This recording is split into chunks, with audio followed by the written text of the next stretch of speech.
د ابشارو د الکترونیکي تذکرو د ویش څانګه د افغانستان د اسلامي امارت راتګ څخه وروسته کله چې د احصایې او معلوماتو ملي ادارې خپل فعالیتونه شروع کړل، د هغې سره په دوام باندې د دې څانګې فعالیت هم پیل شو. ابشار څانګه چې ده د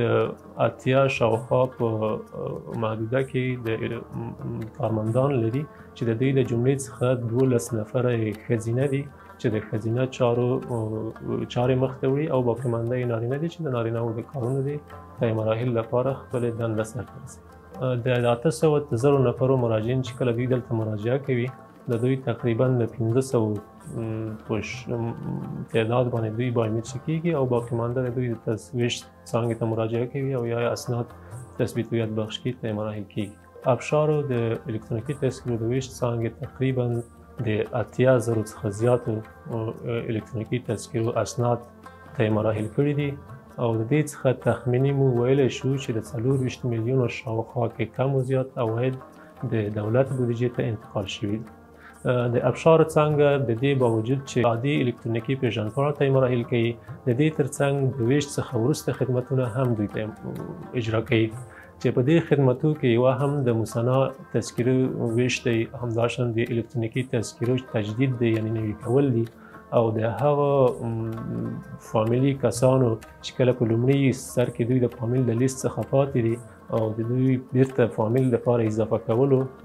پروسه طی مراحل کوي او همدارنګه د نوي زیږېدلو ماشومان چې کله زیږېږي د هغوی ثبت تولدات هم کوي. راتلونکي کې که چېرته موږ تاسو وکولی شو خپل هیواد جوړ کړو او خپله دولتداري الکترونیکي کړو، نو دا یو د الکترونیکي دولتدارۍ یا حکومتولۍ لپاره یو اساس دی. الکترونیکي تذکره ډېرې فایدې لري چې لومړی یو دا ده چې یو شخص کولی شي یوه تذکره واخلي، یعنې دلته د جعل مخه نیول کېږي، د فساد مخه نیول کېږي او همداشان د دولتي اداراتو کې د معلوماتو د انتقال او د معلوماتو د شریکولو هغه کوم معلومات چې هغه قانوني د هغوی ته په لاسرسي کې د اداراتو ترمنځ سهولت راولي. ما هم سیستم آنلاین که هست هم فرم‌های آنلاین میگیریم و هم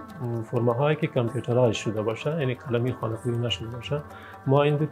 فرم طی مراحل میکنیم ولی اکثریت مردمی که هستن دسترسی به آنلاین نداره و از او میتونیم اون